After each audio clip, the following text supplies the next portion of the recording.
Notes किस तरह बनाने चाहिए।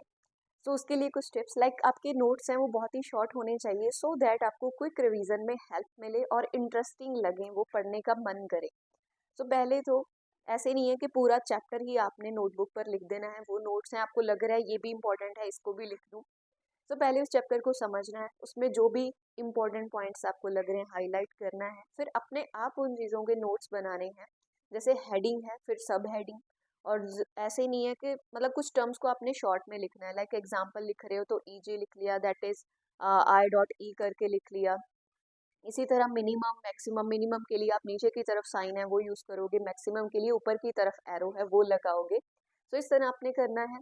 दूसरी चीज़, जो आपके पास अलग अलग कलर के पेन आपने यूज़ करने हैं, और कुछ आप स्टिकी नोट्स हैं आपको लगता है ये चीज़ इंपॉर्टेंट है उसको भी लगा सकते हो। बाकी मैं आपको कुछ सैंपल है वो दिखाती हूँ कि किस तरह के नोट्स होने।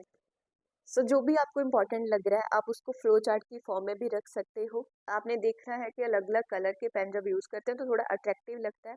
बिल्कुल शॉर्ट फॉर्म्स, इंपॉर्टेंट टेबल, जो इंपॉर्टेंट एग्जांपल्स हैं वो आपने लिखनी होती हैं, जैसे कि ये चीज़ है।